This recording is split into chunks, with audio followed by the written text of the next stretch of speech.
Hello students, welcome to ANJ Academy. My name is Anuja Jadhav and today we are going to discuss and summarize one important poem of your class 10. Yes, guess तो आपका अच्छा है. चलो, let's get start with dust of snow. बहुत simple सी poem है, छोटी सी है but उसका मीनिंग बहुत गहरा है. तो ये आपको आपकी लाइफ के एक्सपीरियंस को टैकल करने में भी मदद कर सकती है, कारीगर हो सकते हैं. Just have a look of this. These are the some kind of meanings and this is what the poem is. इतनी छोटी सी poem है but आपको बहुत कुछ सीखने को मिलेगा. The way a crow shook down on me the dust of snow from a hemlock tree. So यहाँ पे दो कैरेक्टर दिए गए. एक जो फर्स्ट कैरेक्टर दिया गया है वो तो किसका है? That is a crow. ठीक है.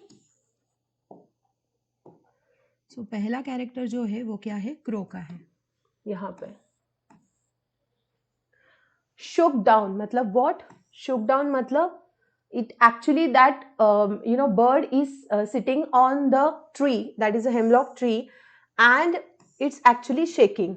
And when that stem or when that branch of a tree is shaking, a kind of dust of snow is falling on the poet's head. Okay, so the way a crow shook down on me the dust of snow मतलब बहुत थोड़ा सा snow क्या हुआ from a hemlock tree has given my heart a change of mood and saved some part of the day had rude.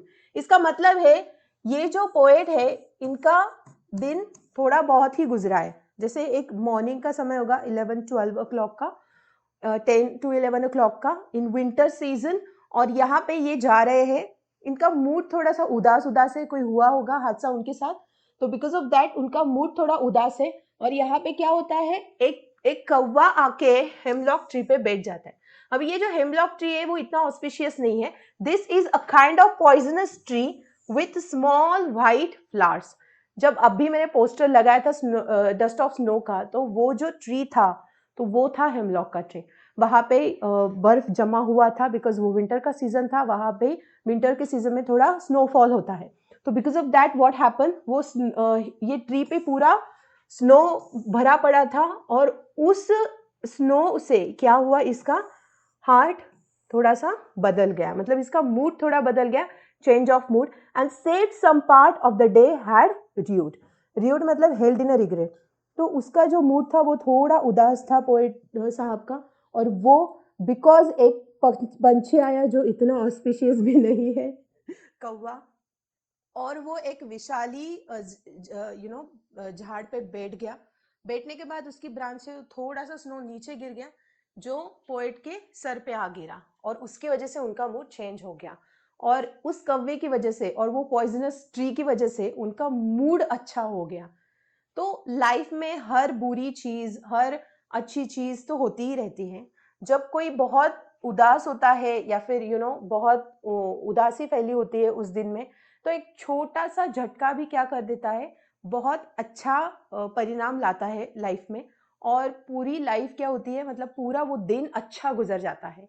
तो वही एक है कि यहाँ पे ये जो हेमलॉक ट्री है या फिर ये कौवा है, वो इतने ऑस्पिशियस ना होके भी कोई ऐसा वहां पे इंसान गुजर रहा है, इन दोनों को तो उसकी खैर पता भी नहीं, और फिर भी उस इंसान के मूड को क्या हो रहा है, वो दिलासा दे रहा है. वो ड्यूड मतलब उसके रिग्रेट को वो उसके मन से निकाल रहा है.